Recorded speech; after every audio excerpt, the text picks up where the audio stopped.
Hello friends, welcome back to our channel. आपका अपना CA GST के पोर्टल पे जो हमारे स्मॉल टैक्स पेयर्स हैं उनके लिए ऑप्शन को इनेबल कर दिया गया है। दैट मीन्स मैं बात कर रही हूँ कंपोजिशन स्कीम की। तो ऐसे टैक्स पेयर जिनका टर्नओवर 1.5 करोड़ से कम का है उनके पास ऑप्शन रहता है कि वो कंपोजिशन स्कीम को ऑप्ट कर सकते हैं। उसका ऑप्शन अब जीएसटी के पोर्टल पे इनेबल कर दिया गया है। मतलब आप अभी फाइनेंशियल 21-22 के लिए रेगुलर बेसिस पे अपनी जीएसटी की रिटर्न फाइल कर रहे हैं, लेकिन आप नेक्स्ट जो हमारा फाइनेंशियल ईयर 2022-23 है उसके लिए कंपोजिशन स्कीम को ऑप्ट करना चाहते हैं, तो उसके लिए जीएसटी के पोर्टल पे ऑप्शन इनेबल कर दिया गया है। तो आप 31 मार्च 2022 तक आप इस ऑप्शन को ऑप्ट कर सकते हैं और आप रेगुलर से कंपोजिशन स्कीम में जा सकते हैं। जैसे कि आप देख सकते हैं अटेंशन में आपको न्यूज़ में शो हो रहा है, window to opt in for composition for the financial year 2020-23 is made available at GST portal. The eligible taxpayer who wish to avail the composition scheme may opt in for composition before 31st March 2022. तो 2022 से पहले आप ये composition scheme को opt कर सकते हैं। अब यहाँ पे बोला जा रहा है एलिजिबल टैक्स पेयर्स, तो एलिजिबल तो कंपोजिशन स्कीम को ऑप्ट करने के लिए कौन से टैक्स पेयर्स एलिजिबल है वो अब हम देख लेते हैं। तो जैसे कि मैंने आपको बताया कि ऐसे टैक्स पेयर जिनका टर्नओवर 1.5 करोड़ तक का है वो कंपोजिशन स्कीम का ऑप्शन ऑप्ट कर सकते हैं। लेकिन ऐसे कौन से टैक्स पेयर्स हैं जो कंपोजिशन स्कीम को ऑप्ट कर ही नहीं सकते हैं, चाहे उनका जो टर्नओवर है वो 1.5 करोड़ से कम का है तो भी वो कंपोजिशन स्कीम को ऑप्ट नहीं कर सकते हैं। तो any supply of goods which are not liable to tax, तो कोई ऐसी गुड्स और सप्लाई है जो कि लायबल ही नहीं है टैक्स के लिए, या कोई इंटर स्टेट आउटवर्ड सप्लाई है तो उस केस में कंपोजिशन स्कीम ऑप्ट नहीं कर सकते हैं। या आप इलेक्ट्रॉनिक कॉमर्स ऑपरेटर के थ्रू अपनी सप्लाई करते हैं तो उस केस में आपको रेगुलर बेसिस पे ही अपना जीएसटी का रजिस्ट्रेशन लेना होगा। कुछ गुड्स नोटिफाइड है, यदि आप उनके मैन्युफैक्चरर्स हैं तो आप फिर कंपोजिशन स्कीम को ऑप्ट नहीं कर पाएंगे। कैजुअल डीलर है या कोई non resident foreign tax payer है या कोई इनपुट सर्विस डिस्ट्रीब्यूटर है या आप टैक्स डिडक्टर या टैक्स कलेक्टर के रूप में अपना रजिस्ट्रेशन करा रखा है अपने जीएसटी के पोर्टल पे, तो उस केसेस में आप कंपोजिशन स्कीम को ऑप्ट नहीं कर पाएंगे। मान लीजिए आप अभी फाइनेंशियल 21-22 के लिए रेगुलर बेसिस पे अपनी जीएसटी की रिटर्न फाइल कर रहे हैं, लाइक जीएसटी 1, जीएसटी 3B, लेकिन अब आप फाइनेंशियल 22-23 के लिए आपको ऐसा लग रहा है कि हमारा टर्नओवर जो है वो 1.5 करोड़ से कम का है और हम कंपोजिशन स्कीम को ऑप्ट कर सकते हैं। तो फिर आपको कंपोजिशन स्कीम ऑप्ट करने के लिए एक एप्लीकेशन दे रखी है, आपको उसको फिल करके सबमिट करना होगा।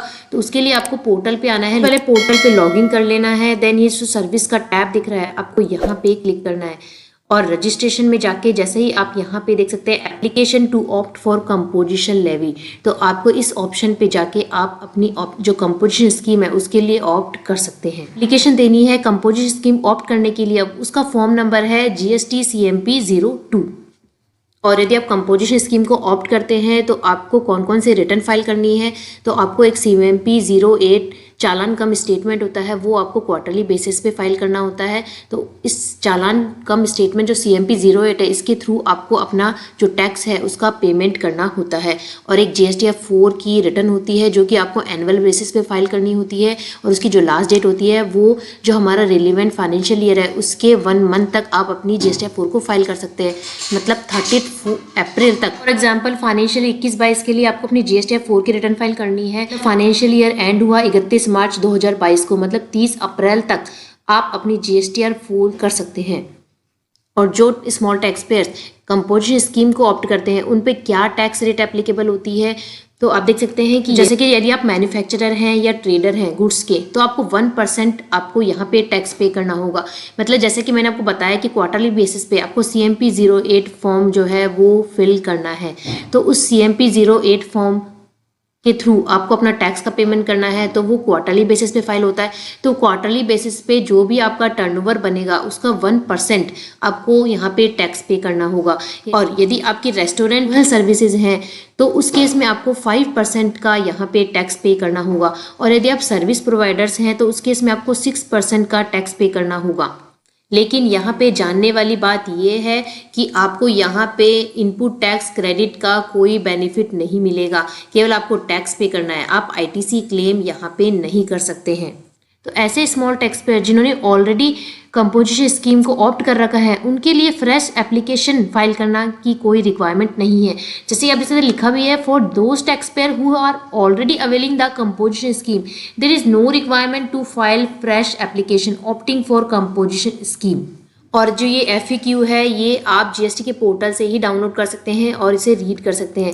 के लिए आपको क्या करना है कि जब आप GST के होम पेज पे आएंगे तो आपको यहाँ पे पॉपुलर हेल्प टॉपिक्स दे रखे हैं, जिसमें आप फर्स्ट ऑप्शन देख सकते हैं, how can I opt for composition. तो जैसे ही आप यहाँ पे क्लिक करेंगे तो ये FAQ आपके सामने आ जाएंगे, तो आप इसे रीड कर सकते हैं यदि आप कंपोजिशन स्कीम के बारे में जानना चाहते हैं और कंपोजिशन स्कीम का ऑप्ट करने का आप सोच रहे हैं।